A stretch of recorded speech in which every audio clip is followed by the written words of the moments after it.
Vampires folklores में पाए जाने वाले द मोस्ट कॉमन क्रिएचर हैं। आप चाहे दुनिया के किसी भी कोने में मौजूद क्यों ना हो, आपने वैम्पायर्स के बारे में कोई ना कोई स्टोरी या लेजेंड जरूर सुना होगा, जिससे आपके भी मन में ये सवाल जरूर आया होगा कि ये वैम्पायर्स कहाँ से आए हैं और क्यों ये क्रिएचर हमें इतना ज्यादा अट्रैक्ट करते हैं। इसलिए आज मैं अपनी वीडियो के जरिए आपके कुछ इन्हीं सवालों के जवाब देने की कोशिश करूंगा। तो चलिए बिना कोई देर किए लेट्स गेट स्टार्टेड।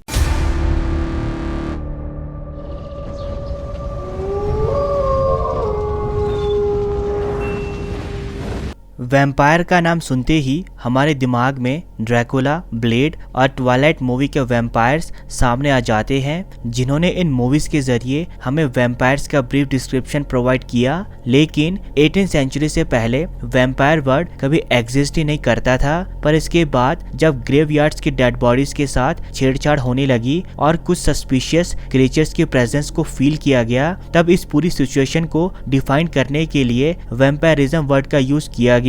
सबसे पहले इस तरह के इवेंट्स बाल्कन्स और ईस्टर्न यूरोपियन कंट्री से रिपोर्ट हुए, जिन्होंने वैम्पायर्स की एग्जिस्टेंस को फोकलोर्स के जरिए सबको बताया। इसके बाद अलग अलग जगहों से वैम्पायर जैसे क्रिएचर्स के अलग अलग इंसिडेंट रिपोर्ट होने लगे। फॉर एग्जांपल, रोमानिया और ईस्टर्न यूरोप के अदर पार्ट से स्ट्रिगोय नाम के क्रिएचर्स का पता चला, जो कब्र से जाकर लिविंग ह्यूमंस के खून को पीकर अपनी प्यास बुझाता था। वो इतना ज्यादा शातिर था कि अपने इस काम को पूरा करने के लिए वो बैट्स, अदर एनिमल्स या ह्यूमन फॉर्म में बदल जाता था, जस्ट लाइक अ वैम्पायर। स्ट्रिगोय को रोकने का सिर्फ एक तरीका था, सिल्वर जीसस क्रॉस से उसके कॉफिन को सील करना या उसके हार्ट के टुकड़े कर देना, वरना उसे रोकना इम्पॉसिबल हो जाता था। सेम इसी तरह के क्रिएचर आइसलैंड में भी रिपोर्ट हुआ, जिसे ड्रागा के नाम से पुकारा गया। ये क्रिएचर या तो ग्रेव से ही निकला था या फिर ब्यूरियल प्लेस के आसपास था, जो या तो अपने ट्रेजर्स को थीफ से प्रोटेक्ट कर रहा था या फिर अपने शिकार की तलाश में घूम रहा था, ताकि वो अपने जैसे ड्रागा को बना सके।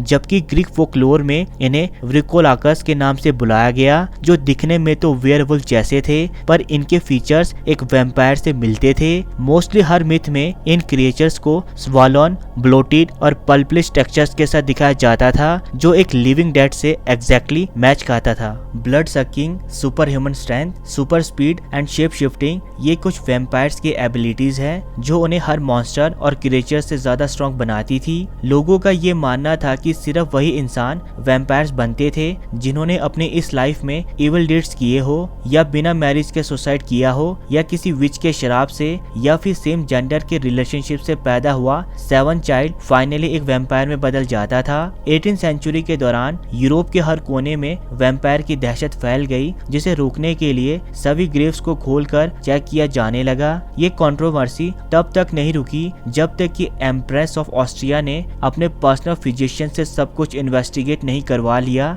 जिसके बाद ग्रेव्स को खोलना बंद कर दिया गया। पर इसके बावजूद इस सुपरस्टिशन पर रोक नहीं लगी, जिसका एविडेंस है the most influential piece of vampire literature in history, Dracula, जिसके राइटर है ब्रेम स्टोकर। 1897 में पब्लिश हुई ये नोवेल ब्रिटिश फिक्शन फैंस में बहुत ज्यादा पॉपुलर हुई, जिसमें ब्रैम ने ब्रिटेन में वैम्पायर के अटैक की कुछ स्टोरीज को डिस्कस किया, जिन्हें उन्होंने अपने 7 साल की रिसर्च में कलेक्ट किया था। लोगों का कहना था कि स्टोकर की ये किताब व्लाद दी थर्ड पर बेस्ड थी, जिसे व्लाद द इम्पेलर के नाम से जाना जाता था, जो रोमानिया के वलाचिया रीजन को रूल किया करता था। व्लाद को मोस्टली लोग उसकी ब्रूटल पनिशमेंट्स के कारण जानते थे, जो हजारों की संख्या में आदमी, औरतों और बच्चों को मौत के घाट उतार देते थे, ताकि सभी लोग उनकी मौत का तमाशा देख सके। व्लाद के रूल के दौरान उसके फादर ने एक क्रिश्चियन ऑर्गेनाइजेशन को ज्वाइन किया, जिसे ऑर्डर ऑफ द ड्रैगन के नाम से जाना गया, जहां उन्हें ड्रैकुल का टाइटल दिया गया और उनके बेटे को ड्रैकुला का, और इसी कारण ब्रैम ने अपनी नोवेल का नाम ड्रैकुला रखा। इस बुक के वैम्पायर में ड्रैकुला की वो सारी क्वालिटीज थी, जैसे कि shape shifting, strength, speed, no reflection, shadow और एंड हिप्नोटिक एबिलिटीज, जो कि आज के क्लासिक वैम्पायर को टोटली कॉम्प्लीमेंट करती थी।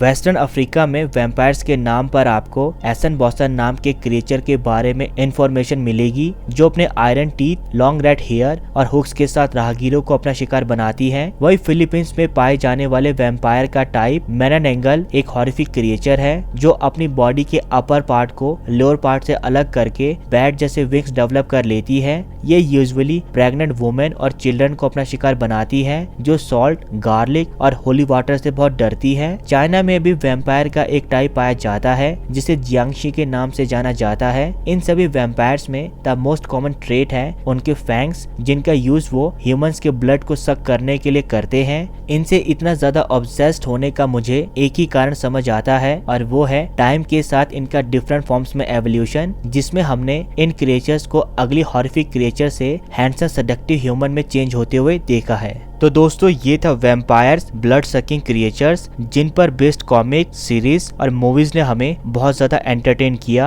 आपको वैम्पायर का कौन सा कैरेक्टर पसंद है कमेंट सेक्शन में जरूर बताइएगा। अभी के लिए इस वीडियो में इतना ही, मिलते हैं अपनी नेक्स्ट वीडियो पर। And please please please subscribe my channel ताकि हम एक वंडरफुल कम्युनिटी डेवलप कर सके। तब तक के लिए गुड बाय, मिलते हैं अपने नेक्स्ट वीडियो में।